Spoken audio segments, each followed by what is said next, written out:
All right, so first thing they give you here, there's some QPR and it's less than 90 degrees. We have the cosine of that angle is 4/5. First of all, we need to know which angle that is, and that's the one that's been marked on our diagram, which is convenient between Q at P, between Q and R. If I have the cosine of an angle, I can automatically find the sine of the angle. You can draw a right angle triangle if you want to help you. That's my bad right angle triangle. The cosine of any angle will be in the ratio 4:5 adjacent to hypotenuse. Let's call that theta. This is not this one, but it is a similar triangle. What would this side be then? We want the opposite side. So it's going to be 3. That's one of our Pythagorean triplets. X is 3 here, so I have the sine of the angle. Now you can do that using Pythagoras identity, cosine squared theta plus sine squared theta is equal to 1, and square it and subtract it from 1. That also gives you that. Okay, so we have 3/5 for sine. For the area of the triangle, so the area of this triangle in part 2 is going to be a half AB sine C. Now luckily we have sine C and we have 10, so it's a half 10, 6. Sine C is 3/5. So you just put that straight in. Without a calculator, we have to be able to work this out. Conveniently, this 10 cancels with the 2 and the 5 here in the denominator, so we just have 6 times 3, which is 18. Is there a unit? There isn't. It is centimeters squared. Okay, and then part 3, find the length QR, so that's this length over here.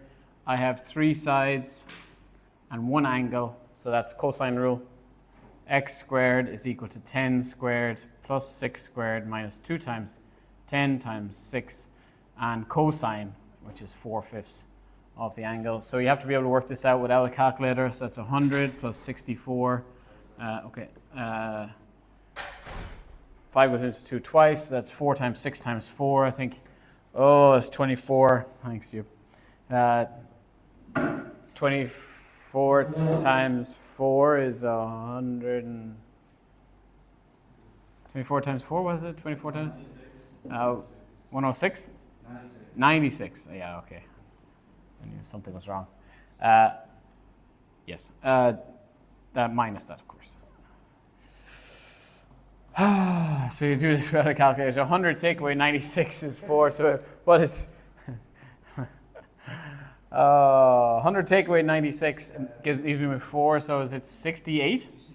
So x is root 68. Is that what I got? That doesn't sound right. Oh, 36. Oh, it did. Yeah, okay. 6 squared is 36. That's way better. So I get root 40. That's better. So x is root 40.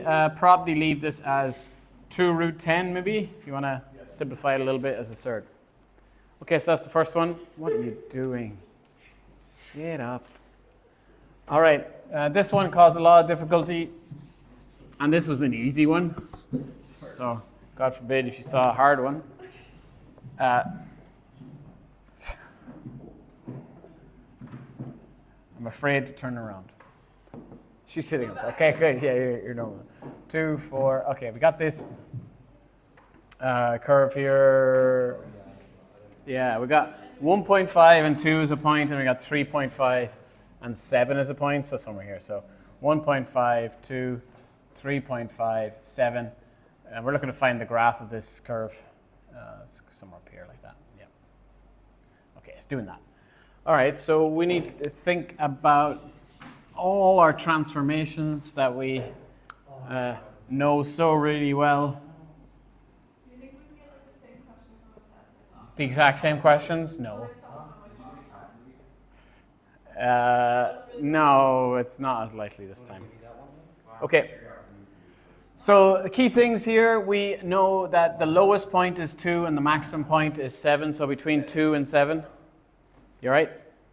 2 and 7 is between the max and the min. So that's a gap of 5, isn't it? It's 5 from here to here. I'm using the y points. So that means my amplitude is increased. Usually the amplitude is 2 from 1 to minus 1. So now the amplitude is double that.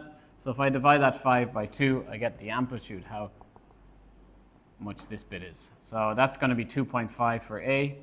Cosine, we'll do the bit in the brackets afterwards. But I think I can figure out how much it's moved up and down. It's normally cosine starts at 1 and sits between 1 and minus 1. So the halfway mark of it is always the x-axis. A halfway mark of this is moved up to here. So what's that move up to there? I think it's 4.5, is it? Yeah, so it's 2.5 less than 7 or 2.5 more than 2. So that's going to be 4.5. Now we need to think about what's in the brackets. How much is this shifted left or right? And what the period is. So this is not the period of the function, but it determines what we multiply to change the period of the function. Anytime we have anything like this, I write this down. In this case, normally the letter here is B. It goes A, B, C, D. They've mixed it up just to confuse you. So this is actually K this time.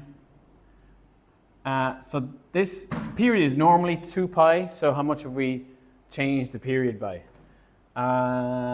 The period of this function, how do I figure it out? It goes from 1.5 here to 3.5, then back down here. That would be a full period from here to here. It is 4 because max to min must be half a period, because min to min would be a full period. So we know the period is 4 because it's double this distance, here to here. So we work out this is k, and you find what the k multiplier would be. 2 pi over 4, which is k over pi. K is pi over 2. So I know that's pi over 2. And then we're nearly there. Write down values A and C. Oh, value of k we've done. And then find the smallest possible value of d, given that d is greater than 0. So smallest possible value of d. If the highest point normally sits here, the highest point has moved to here. D is how high it is? No, d is how much is horizontally shifted. Okay. This thing here is horizontal shift. This is vertical shift, so up and down. This is horizontal shift. Horizontal shift, we must remember, works kind of in the opposite direction. Yeah. So, but we can't go left because we can't put in it says d is greater than 0. So it's already minus here, so it's going to the right. And where's the only first place it could be?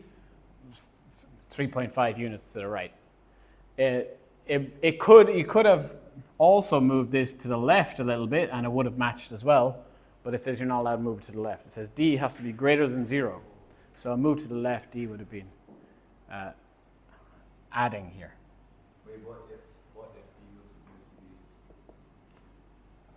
going the opposite way? Would you have to give it as a negative? Yeah, so if d was negative and we subbed in d as negative, then it would be minus minus, which turns into positive and moves it that way. Okay. So we have to move it this way because they said d has to be greater than 0. So 3.5 for d. Okay. Wait, why is D 3.5? Because it usually starts from... Usually starts at the highest point. Usually starts at the highest point 1. Like sine starts in the middle, doesn't it? Sine starts here. The cosine starts at the highest point 1. So then the highest point now is here. Okay. All right, hopefully that makes sense. I am not going to do the next question next, I don't think. Oh, I am. I've skipped 2 and then I'm going to do I'm going to do the last question just to make sure we can do it all. So I imagine that was the one most problems would be. Okay, I'll get rid of this. So this is a very quick one, this one.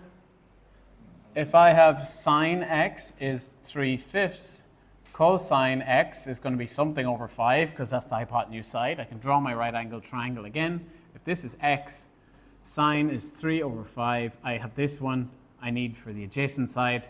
Pythagoras' theorem tells me it's 4, so 4/5 for cosine x.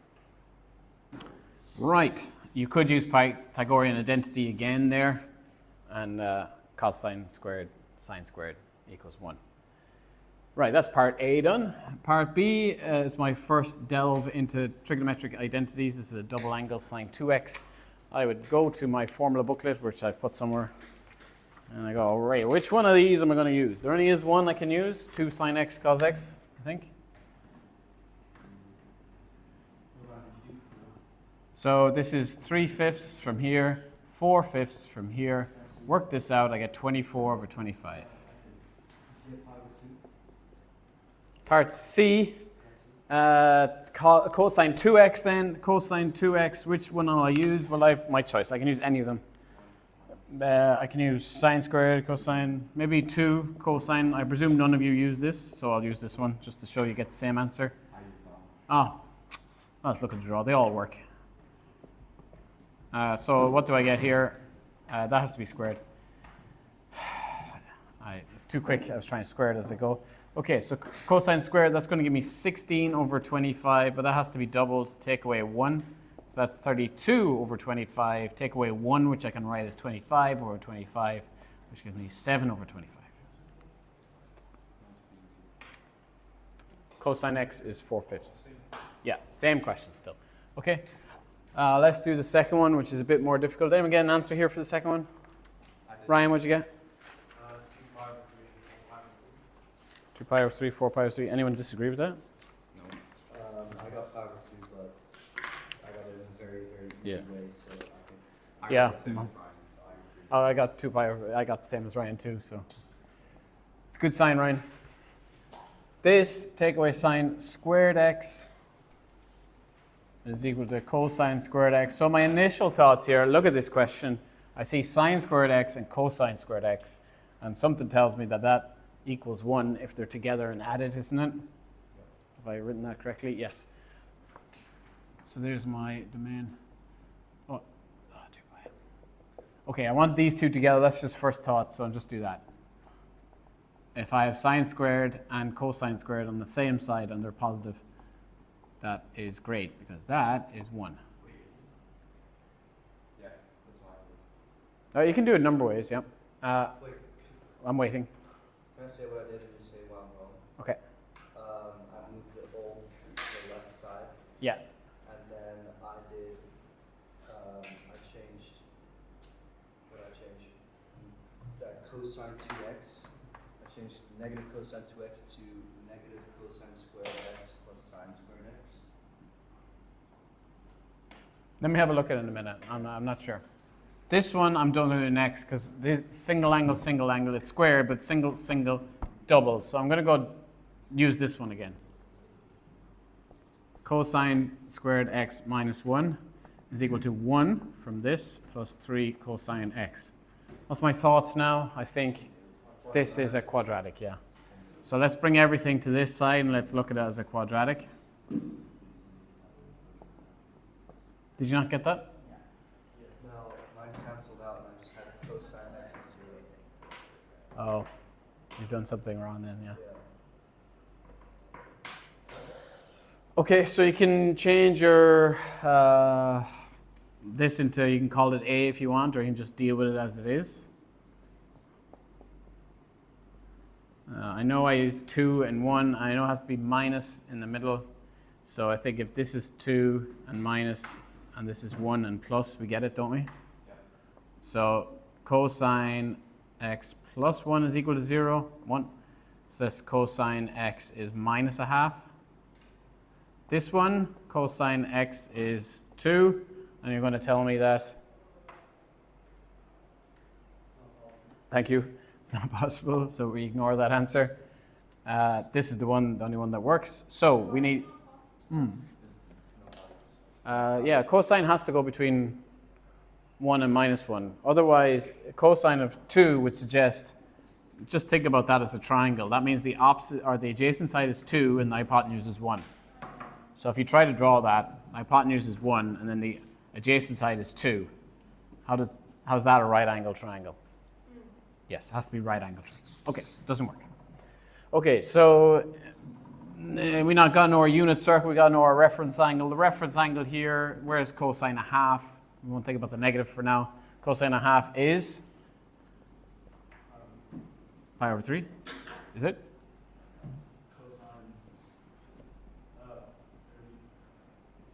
Yeah. Oh, no, it's 16 degrees. It would be pi over 6. Pi over 3. Yeah, pi over 3. Okay. Just making sure you were sure. Pi over 3. Are you sure? Yes.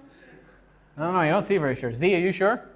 I got the right answer. 100%. I don't know how to You're not sure. 100% sure. Ryan is. Lily, Negative pi over 3. is this correct? It would be negative pi. It would be negative. Yeah. Yeah. Okay. It would be negative pi. Okay. We're cosine is, we need cosine to be negative. So negative here, second and third. Yes. So my angles are 2 pi over 3 and 4 pi over 3. Yes. So here's pi. Subtract pi over 3 here. Add pi over 3 over this side. And we get these two answers. And then we are done. Anyone get that besides Ryan? Oh, you guys? No, Richmond made a mistake. Richmond? No? I literally don't. What?